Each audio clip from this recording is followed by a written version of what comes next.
All right, so this is going to be video 2 in the Q&A answer series. If you want to submit your own questions, go over to my Instagram, max_gets_fitness. And every Monday I post a Q&A, so you can put in your questions there. On to question 4 now. How often should athletes who use lots of strength in their movements utilize mobility/calisthenics? A lot of that is going to be dependent on what sport you're actually using the strength for. So mobility is going to be important in the situation where I can give, like as an example, discus. The rotational aspect of your movement, and then also that shoulder being pulled back as you're holding the disc, is going to be something that is going to be tested through practice and through competition. And so for that example, I would say, other than just the general type of mobility movements that you're doing for your warm-up and cool-down, I would likely do at least once a week as just like a general recommendation. Now, obviously, if you're a person who's fairly stiff and you don't have a lot of shoulder mobility, it could be something to look into more that could help you either avoid injury or increase performance.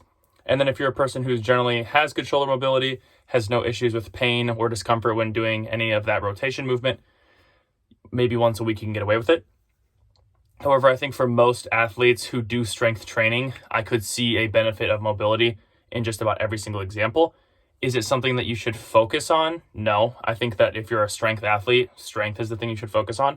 However, there is examples like the discus one that I gave, and there's plenty more where mobility could come in handy. As far as calisthenics goes, I don't really see a large use for it because it's not very sport specific compared to mobility, whereas that is more sport specific or can be sport specific. Now, obviously, with the discus example, if I'm going back to that, ankle mobility is probably not as big of a determining factor for your practice and competition performance comparative to the thing that I gave the example of, which is your shoulder. And so you kind of need to be specific about what type of mobility training you're doing. However, for the most part, I don't see calisthenics being something super vital for training for any strength athlete. I could be wrong, and there could be examples out there where you could gain more benefit from it. However, as a coach working with athletes, you have to prioritize your time during practices, as you only have a certain amount of practices, certain amount of hours. And I don't see calisthenics being something more beneficial comparative to that mobility training or specific sport training. And then as a athlete, if you're doing that much in practice to get better at your sport, and you're doing calisthenics on the side for enjoyment, sure. But if you're doing it for sports performance, I don't see it being as important as other things you could be doing. Next question up is, what are the best unprocessed foods for weight loss? The best way that I can answer this in simple terms is going to be foods that are unprocessed that you enjoy, and then foods that expire, right? So if you're going for unprocessed foods that expire within, a week-ish, is probably going to be good options for you. Now that makes it more difficult because you have to shop more compared to non-processed foods. But if that is something that you're focusing on for weight loss, you can do that. I don't think that you should focus only on the unprocessed foods for weight loss. I think that calories in versus calories out is going to be more important than unprocessed foods.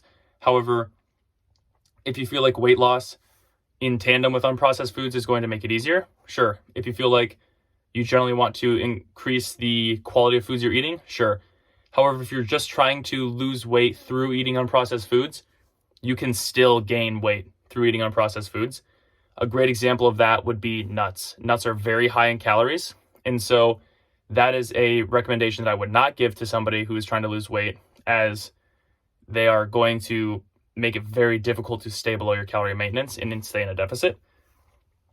Good examples, though, if I were to give examples for unprocessed foods, would be any meat sources that you can get, either locally sourced that came from an area that is not going to have steroids in them, or anything else, especially with chicken. That can be an example where there's a lot of steroids injected into chicken.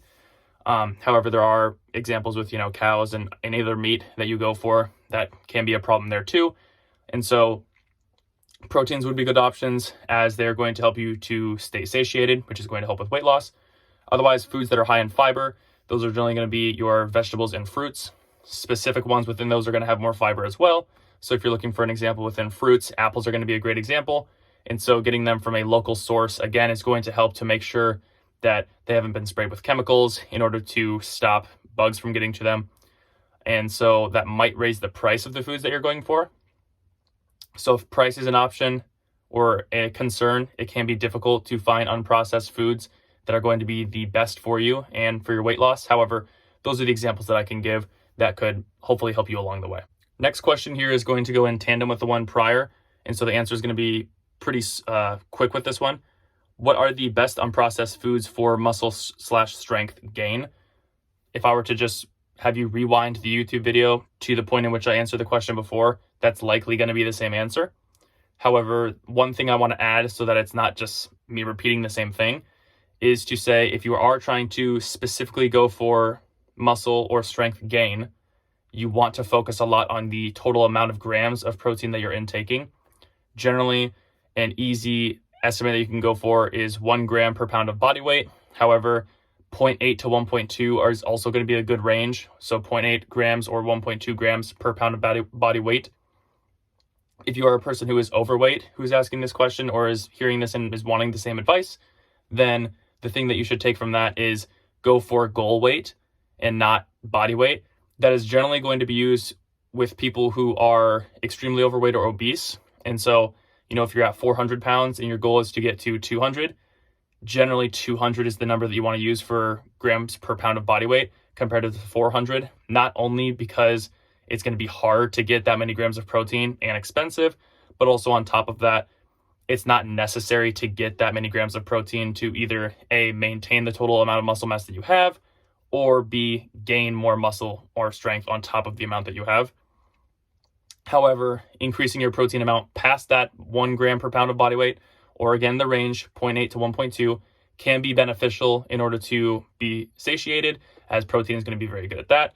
And so going above that range isn't a bad thing. However, that's probably just a minimum threshold or an area in which you should aim for.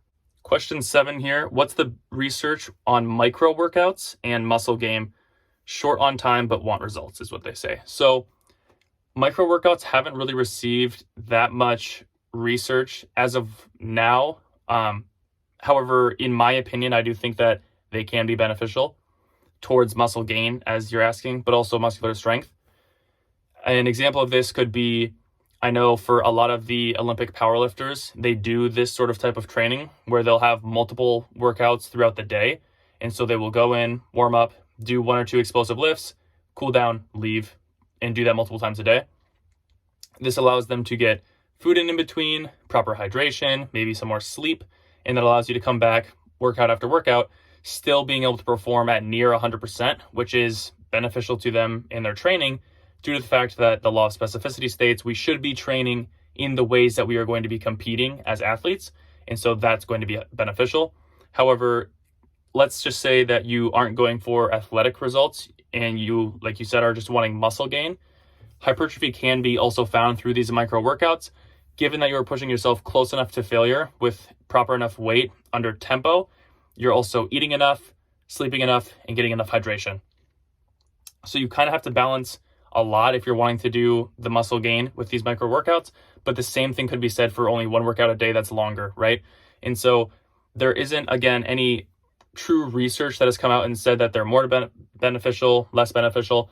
However, if you're pushing yourself close enough to failure, I don't see a reason in which you couldn't do, let's say, 3 workouts a day.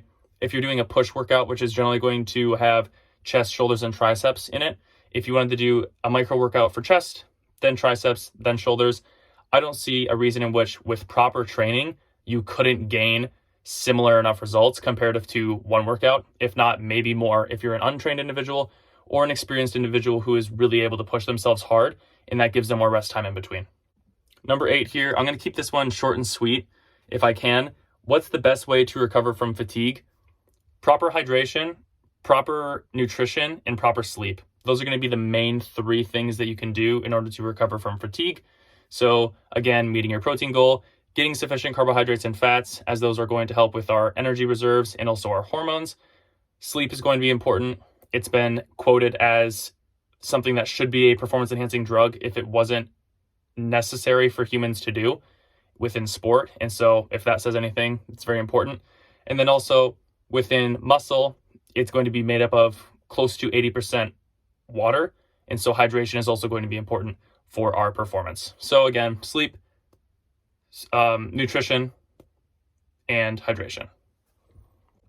All right, I think that's where I'm going to cut the video. I'm getting again to that time period where I am reaching the 15-20 minute mark, and I don't want to go any longer than that for these videos, as I want them to be something that you can sit down and consume in one sitting without me going on and on and on and on. So this is just going to be a series in which I answer all of these. I got to question 8 today, so now we have up to, again, question 52 that we have to get to. So hopefully I'll have plenty more videos on these and you guys are gaining insight from it. If you have any questions, comment them down below. If you have any questions that you want answered on here, go to my Instagram, max_gets_fitness, and you can ask them there on Mondays. If you want any more information from me, I post on Instagram and TikTok.